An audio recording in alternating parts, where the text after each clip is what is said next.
Hey guys, just turned 59 this week. I've been in tune with politics since I'm a teenager, and I'm just going to give you my perspective, what I've seen over the years, the biggest mistakes Christians make when voting. Now, I know a lot of you guys don't tune in for the political stuff I talk about. That's fine. We just did a verse-by-verse study of the book of Galatians. Before that, we did the book of Philippians, and I plan on doing a verse-by-verse study of the book of Ephesians. So if you don't want to hear politics, you can shut me off and wait for that to pop up. But we're less than 2 weeks away from the most important election of our time. So I just wanted to give my 2 cents on what I see as the biggest mistakes that Christian voters make. Number one, voting for third party. That's like placing your bet with a bookie on the Mets to win the World Series this year. The Mets aren't even in it. Third party candidates can never win. It's impossible. No matter how good you feel about them, how much you love, it's like putting your money on the Mets when the World Series right now is the Yankees and the Dodgers. I love the Mets. Let's go Mets, but they're not in the World Series. And no third-party candidate can possibly win in American politics. So get that out of your head. You may as well take that ballot once you fill it out and ask the poll worker, where's the bathroom, and flush it down the toilet. They're not going to win. And the reason Christians make this vote is because they don't realize what they're voting for. You're not voting for a spouse that you're married to forever that has to meet certain criteria for you to marry them. You're not voting for a pastor or a priest. You're voting for the CEO of the American business, to take care of the best CEO to take care of America's business, our money, spend our money. And you're voting for commander-in-chief to the American military. That's what we're voting for. And I see it every election cycle, Some guys are grifters. Some guys are true believers. They think that they can somehow miraculously win. They're so narcissistic. They think they could win, and it's impossible. I've seen it this time. Taylor Marshall was running, and he was actually on LifeSite News. And John Henry Weston said, "Is this just a joke, or are you really running?" He goes, "No, I'm running." Like he said it outright. He was running. And then it turned out it was just a hoax to get him up to 1 million subscribers, which it worked. But I seen the people in the comments, "Yeah, I'm voting for you. Trump isn't conservative enough," And this is what people do. So because Trump doesn't fit every one of our religious beliefs, they're going to vote for a third-party guy who has absolutely no chance of winning, who says everything we want him to hear. So the smart way to do it is look at both candidates. And like Pope Francis says, Catholics need to vote. So Pope Francis told we have to vote, and we need to pick the lesser of two evils. So the lesser of two evils, the people are mad at Trump because he says he doesn't want a federal ban on abortion. That's the main thing. But he said, listen, when I ran in 2016, everybody on our side was saying, we want Roe v. Wade overturned. We wanted to go back to the states. Everyone said it was impossible, but that's what we want. I got it done. Now it's up to the states. In the state of Florida where I live, it's a 6-week ban. And the pro-abortion Democrats are trying to overturn that with Amendment 4. So if you live in Florida, you must, if you're a Catholic, you're required to vote no on Amendment 4 this year.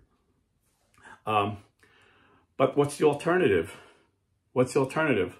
Kamala Harris says she wants to get rid of restrictions. She wants to make it impossible for any state like Florida to put any restrictions. She doesn't want parents to have to be notified. Never mind parent, consent. She doesn't want there to be restriction through the whole 9th month. She doesn't want restriction on partial birth abortion. And she voted against the Infant Born Alive Act, where if a baby is born due to a botched abortion and could be saved because it's in the 7th, 8th, and 9th month, she says she voted no, that the doctor should save it. The doctor should allow it to die. It was her vote. And Tim Walz actually made that into law in Minnesota. And we know that 5 babies died because of this law in Minnesota until Tim Walz changed the law to say you don't have to report it. So now we don't know how many died, but estimates by pro-life doctors are it's a couple dozen a year that could live but die on the table because they were marked for abortion. And that's the business, you know. So there's no perfect candidate. There's the best candidate. And it's, you know, for Christians, this shouldn't even be hard. This shouldn't be hard. Kamala Harris is on record saying she wants minors to be allowed to have transgender surgery. So a confused 12, 13-year-old kid hating herself could have permanent damage done to her body, permanent mutilation. And then when she's in her 20s, like so many of them, and they want to go back, they can't go back. That's why suicide rates among transgenders who actually had the surgery is the highest amongst everyone. It's higher than veterans, combat veterans. This is evil. This is evil.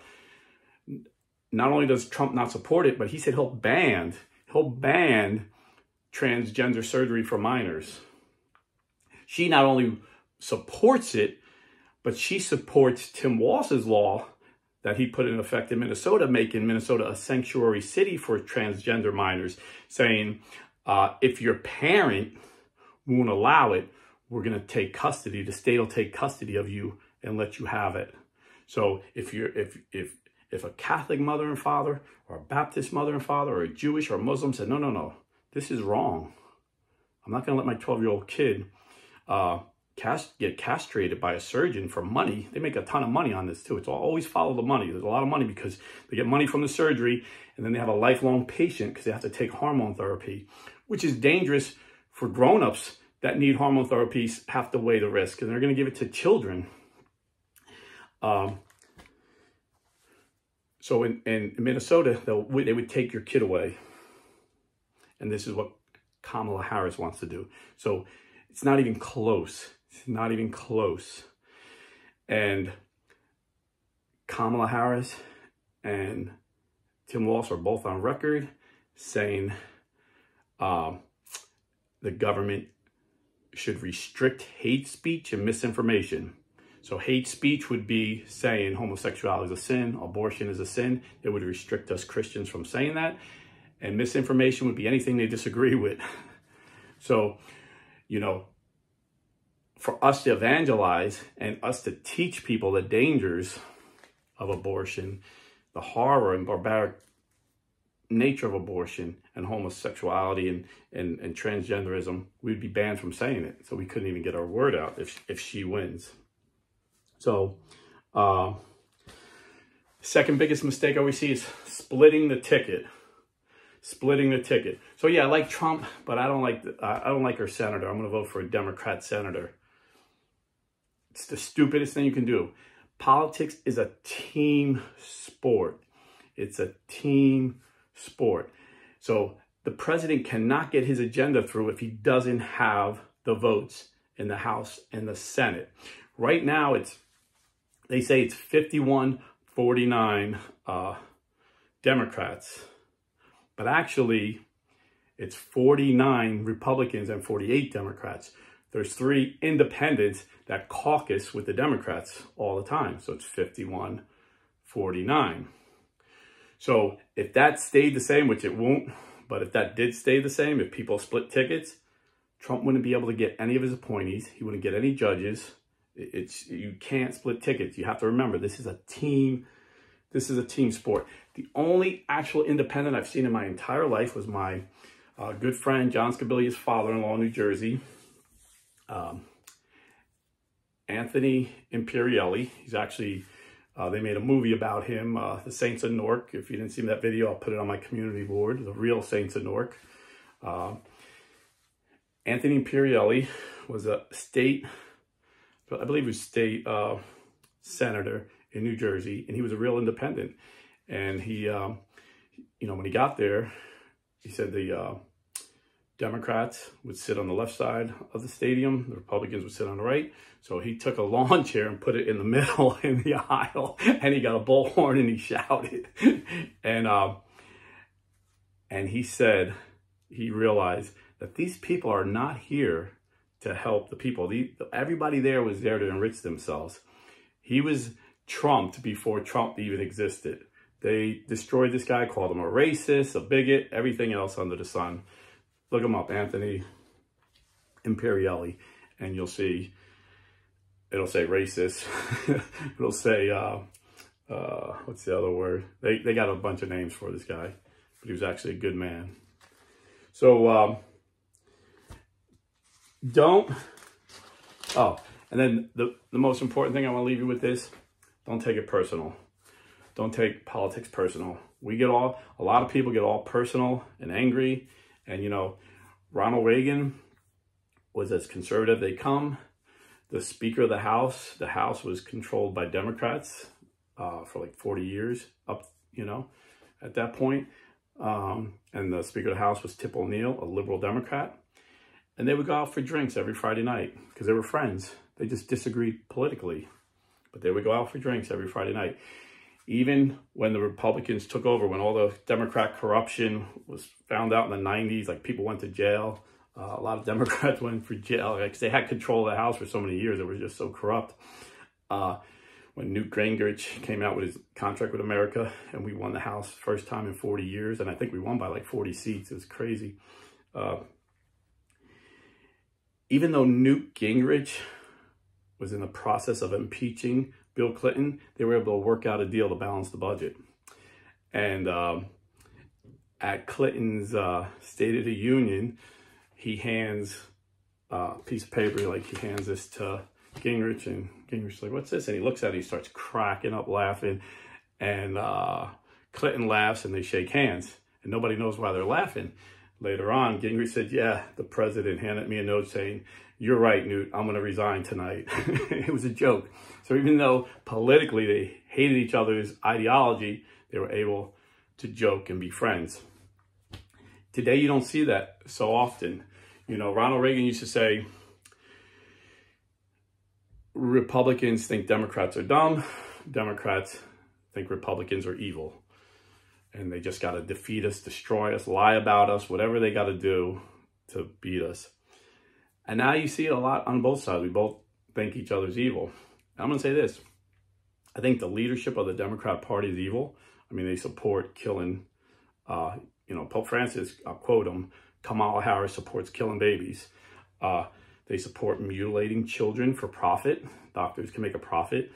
Even the liberal countries in Europe ban this practice, and the liberals in America are still pushing it. So I do believe the leadership of the Democrat Party is evil. But I still think the regular Democrat is just dumb. but not in a bad way. We can still love them. We can still be friends.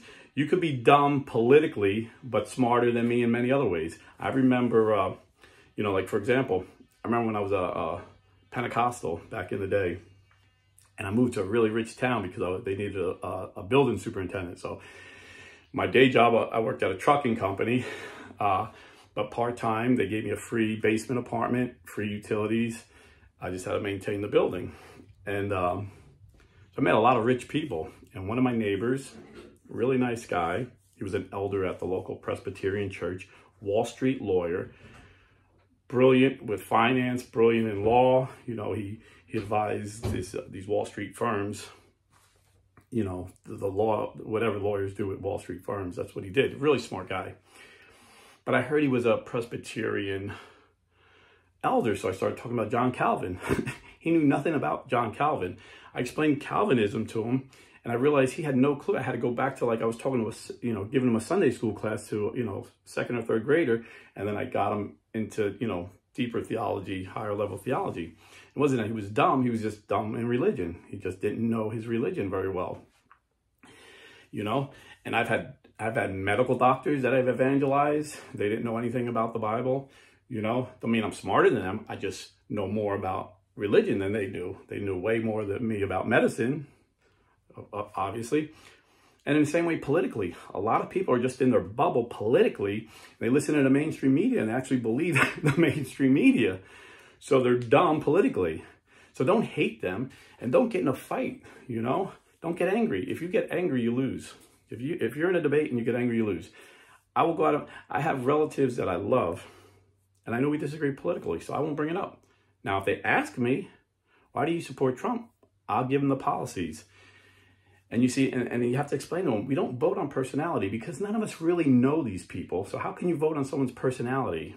You have to vote on policy. So gently and lovingly tell them, but it's not worth losing a friendship over politics. It's not worth losing a family member, a relationship with a family member over politics. It's not worth it. Because in the end, we are Christians. And we win. God wins in the end. You know, God wins in the end. And our number one mission is in politics. We have to be involved in politics, especially if we're Catholic. We're called to be involved in politics. And we try and make the best decisions for our countries. But our most important mission is to evangelize and bring people to Jesus. And bring people home to the church Jesus established in 33 AD, the one holy Catholic and Apostolic Church. So remember, just ask Jesus for peace so you can calmly explain to people, but don't get angry. And don't feel like you have to sacrifice a friendship to win an argument. Win a friend. Win a convert. Win someone to Christ. God bless and stay Catholic.